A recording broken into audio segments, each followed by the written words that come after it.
Bonjour, je suis François Mourandira, ancien directeur du Bureau international du travail pour l'Afrique de l'Ouest et l'Afrique centrale.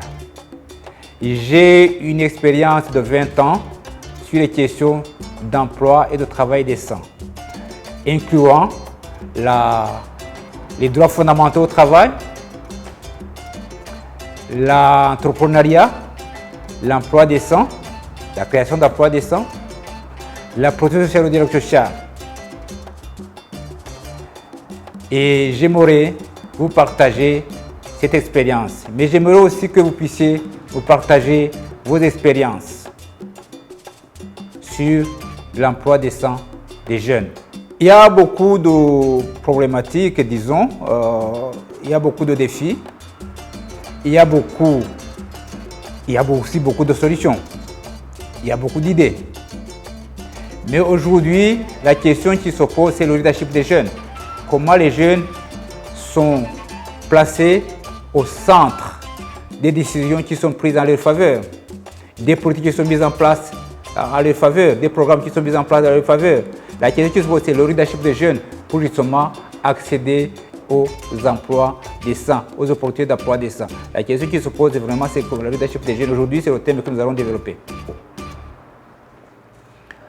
Pouvons-nous parler de l'emploi décent des jeunes et du leadership des jeunes sans leur donner la place qu'il leur faut, qui leur revient? Et je parle ici de leadership. Aujourd'hui, l'Afrique est le continent le plus jeune du monde. C'est le continent où la population jeune est plus de 70%. Et ça, c'est valable dans tous les pays de l'Afrique. Et ça, je parle des jeunes femmes et des jeunes hommes.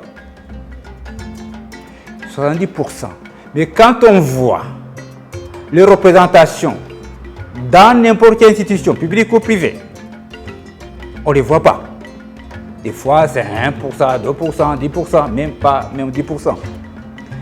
Et ces jeunes, je ne parle pas d'enfants, je parle des jeunes de 15 à 35 ans, mais on peut aller jusqu'à 40 ans, les gens sont encore jeunes. On ne les voit pas représentés dans les institutions publiques ou privées. C'est-à-dire que c'est les adultes comme moi, les seniors comme moi, qui les représentent, qui représentent leurs idées, qui donnent les idées, qui font des politiques. Et l'idée, c'est comment faire pour que ces jeunes soient représentés? Pourquoi ne pas adopter la règle 50-50? Si tu as une institution, une initiative, que les jeunes soient représentés à 50%. Aujourd'hui, nous parlons aussi, même on n'est pas encore arrivé, de représentation des femmes. On n'arrive même pas à 30%. On devrait arriver à 50% aussi, parce que les femmes aussi, les jeunes femmes aussi, représentent 50% de la population africaine ou mondiale. C'est pourquoi je me dis, il faut qu'on adopte les politiques, les règles qui permettent aux jeunes d'être représentés à 50-50. Maintenant, dans ces 50-50, il faut aussi que les jeunes femmes et les jeunes hommes soient 50-50. Ça, c'est une règle que je trouve équitable. Parce que si toi, 70% de la population africaine qui est jeune, et tu commences à parler pour eux alors que tu sois 70 ans, 80 ans, 100 ans même, il y a un problème. Et tu commences à dire, les jeunes, c'est l'avenir de l'humanité, c'est l'avenir de l'Afrique, c'est l'avenir de nos pays, c'est l'avenir de nos familles. Mais l'avenir n'existe pas aujourd'hui. L'avenir n'existe pas encore. Il va exister peut-être demain, après-demain, après-demain. Et pourquoi ne pas justement parler dire que les jeunes, et affirmer très haut et fort, et le faire, que les jeunes sont le présent de l'humanité, le présent de l'Afrique, le présent de nos pays, le présent de nos familles. Comme cela, on sait, on peut s'occuper, on a le devoir de s'occuper de leurs besoins actuels au lieu de les reporter sur le futur. C'est ça la question qui est claire. Si on arrivait à avoir cette mentalité, ce mindset, en disant que les jeunes, on s'occupe de leurs besoins aujourd'hui et pas demain, puisque demain n'existe pas encore, et là, on aura avancé. Est-ce que le leadership des jeunes est fait pour l'Afrique? Ça, c'est une très bonne question, pertinente. Effectivement, quand on pense que nos cultures, je dis les cultures variées parce que l'Afrique est vaste et variée, donc parlons de nos cultures, hein, les cultures africaines, qui met en avant la seniorité, qui met en avant la sagesse des seniors, la sagesse des anciens et des anciennes. Est-ce que c'est valable? C'est vrai qu'il y a cette mais ces seniors, ces anciens et anciennes, ils sont passés par la jeunesse, ils étaient leaders. Donc, ce n'est pas aujourd'hui, ça c'est une notion leadership, c'est-à-dire que ça peut être un leadership individuel, by the way, je parle anglais, je m'excuse, à propos. Vous savez que toutes les notions que nous avons, même en Occident, ont été puisées dans nos cultures. Est-ce que vous le saviez?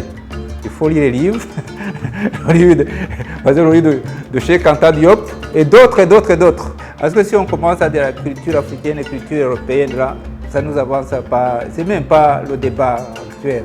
Parce que de toute façon, c'est que le danger. Mais la question qui se pose, est-ce que les gens ont suffisamment de place dans la société, dans les communautés, dans les services qui sont pris pour pouvoir justement agir et accéder à des opportunités d'emploi décents? C'est ça la question qui se pose. Ou à l'éducation de qualité.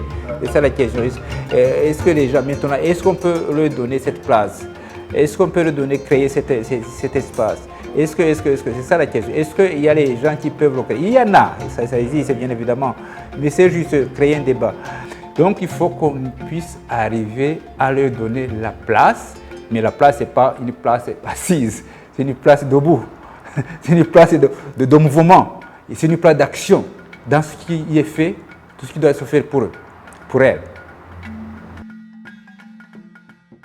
Dans cette mission, nous avons posé plus de questions. C'est vous qui allez donner vos réponses. C'est vous qui allez donner les idées. Parce que je ne peux pas prétendre donner les idées. Si c'est des idées, c'est mes idées personnelles, mais ce n'est pas vos idées. Moi, j'attends à ce que ceux et celles qui regardent cette émission, que ce soit des jeunes, que ce soit des adultes, que ce soit des leaders dans n'importe quel domaine, puissent donner leur point de vue, leurs idées, qu'on puisse les partager.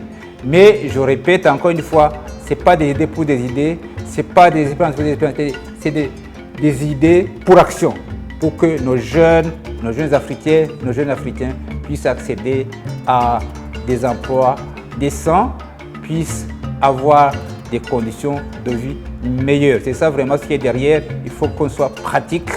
Je crois qu'il faut le répéter, on a fait des discours pendant des années, on a fait des politiques pendant des années et des années, on a fait des programmes pendant des années, mais le résultat, je dirais, si vous pouvez, je crois que peut-être que vous êtes d'accord avec moi, que les résultats sont minimes. Ça ne veut pas dire qu'il n'y a pas de résultats, mais ils sont minimes au niveau de l'Afrique.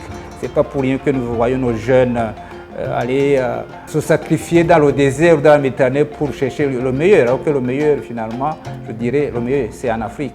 Maintenant, le potentiel que nous avons en Afrique, le potentiel en termes de ressources humaines, cette jeunesse, pourquoi ne pas justement faire en sorte que les jeunes puissent utiliser le leadership pour les aider justement à exploiter ces ressources pour leur bien-être d'aujourd'hui et de demain.